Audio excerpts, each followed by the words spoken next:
आज हम जानेंगे जैन आगम शास्त्रों के आधार पर 7 निन्नवों के बारे में। निन्नव यानी जिन प्रणीत या तीर्थंकर द्वारा प्रणीत शास्त्रों से विपरीत प्ररूपणा करने वाले को निन्नव कहते हैं।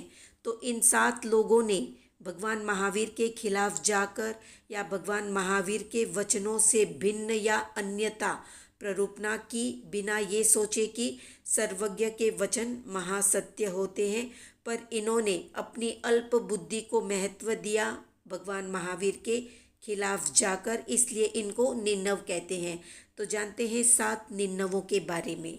तो पहले निन्नव हुए हैं जमाली। भगवान महावीर के शिष्य जमाली अपने 500 शिष्यों के साथ विहार कर रहे थे। एक दिन बुखार या ज्वर से पीड़ित होकर वे अपने शिष्यों से बोले कि मेरे लिए बिछौना बिछा दो या बिछौना तैयार करो। शिष्य बिछौना बिछाने लगे तो उन्होंने फिर पूछा कि क्या बिछौना बिछा दिया है? तो शिष्यों ने कहा कि हाँ, बिछा दिया है। जमाली ने जब जाकर देखा तो पूरा बिछौना बिछाया नहीं गया था। तो क्रोध के आवेश में उन्होंने कहा कि तुमने क्यों झूठ बोला कि बिछौना बिछा दिया गया है? तो शिष्य बोले कि भगवान महावीर का कथन तो यही है कि जो किया जा रहा है उसे किया हुआ ही कहा जाता है। तब जमाली ने क्रोध के आवेश में बोला कि भगवान महावीर का ये कथन मिथ्या है। काम पूरा होने पर ही उसे पूरा हुआ कहना चाहिए। इस प्रकार अपेक्षावाद को भुलाकर एकांतवाद का आश्रय लेकर भगवान को झूठा कहने से उन्होंने मिथ्यात्व का यानी जमाली ने मिथ्यात्व का उपार्जन कर लिया। इस प्रकार जमाली पहले निन्नव हुए। दूसरे निन्नव हुए तिष्यगुप्त। तो वसु आचार्य के शिष्य तिष्यगुप्त एक दिन आत्मप्रवाद का पूर्व पढ़ रहे थे या स्वाध्याय कर रहे थे। उसमें एक ऐसा प्रकरण आया जिसमें ये बताया गया था कि भगवान क्या आत्मा के एक प्रदेश को जीव कहना चाहिए? तो भगवान ने कहा नहीं। इसी प्रकार अगला प्रश्न पूछा गया कि 2, 3 या संख्यात प्रदेशों को जीव कहना चाहिए? तब भगवान ने कहा नहीं। अंत में प्रश्न किया गया कि भगवान क्या असंख्यात प्रदेशों में एक प्रदेश कम हो तो उन्हें जीव कहना चाहिए? भगवान ने कहा नहीं। आत्मा में जितने प्रदेश हैं उन सभी को जीव कहना चाहिए। इन प्रश्न और उत्तर से तिष्यगुप्त ने ये निष्कर्ष निकाला कि आत्मा का अंतिम प्रदेश ही जीव है। इस प्रकार वे आत्मा को एक प्रदेशी मानने लग गए और कहने भी लग गए। गुरु ने उन्हें बहुत समझाया पर वे नहीं समझे। अंत में गुरु ने उन्हें संग से अलग कर दिया। तीसरे निन्नव हुए आषाढ़ाचार्य। आषाढ़ाचार्य जी अल्पज्ञ शिष्यों को छोड़कर अपना आयुष्य पूर्ण करके देव बने। फिर अपने मृतक शरीर में प्रवेश करके उन्होंने अपने शिष्यों को पढ़ाया। फिर शरीर त्याग कर स्वर्ग में जाते समय सारा भेद शिष्यों के सामने खोल दिया। इससे शिष्य शंकाशील हो गए।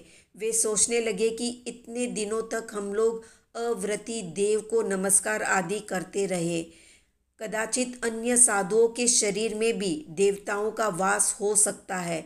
उन्होंने ये सोचकर दूसरे साधुओं के साथ वंदना आदि करने का व्यवहार बंद कर दिया या त्याग दिया। इस तरह से आषाढ़ाचार्य तीसरे निन्नव हुए।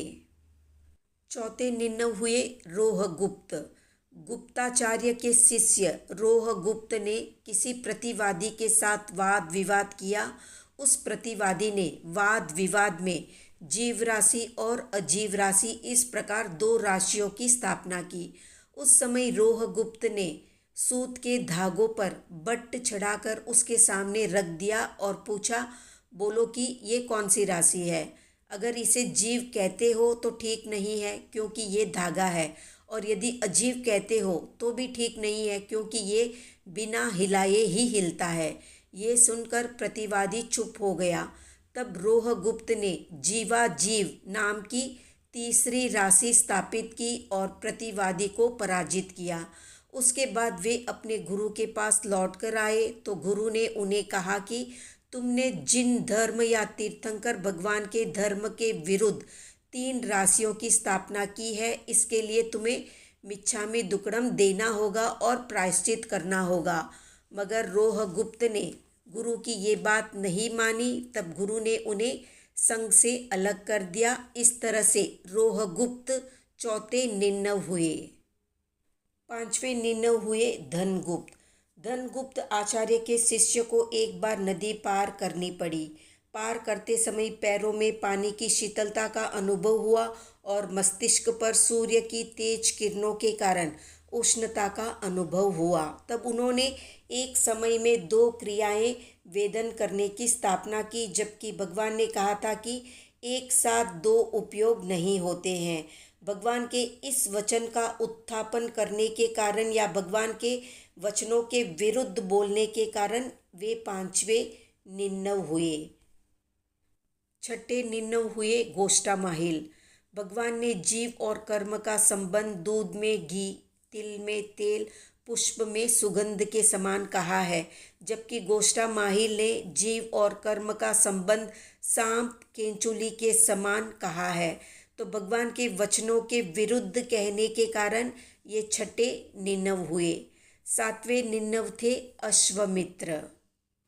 अश्वमित्र ने नरक आदि गतियों के जीवों की विपर्याय क्षण क्षण में परावृत होती है, इस तरह से स्थापना की। अश्वमित्र की श्रद्धा बौद्धों के क्षणिकवाद जैसी होने से उन्हें संघ से अलग कर दिया गया। इस तरह से ये 7वें निन्नव कहलाए। तो इस तरह इन 7 लोगों ने भगवान महावीर के ज्ञान के विपरीत या ज्ञान के खिलाफ जाकर खुद के ज्ञान को तवज्जो दी और संघ से अलग हो गए। तो ये थी संक्षिप्त जानकारी। आज का प्रश्न है, सामाई के कुल कितने दोष होते हैं? कमेंट में बताएं। वीडियो पसंद आया तो लाइक, शेयर, सब्सक्राइब करें।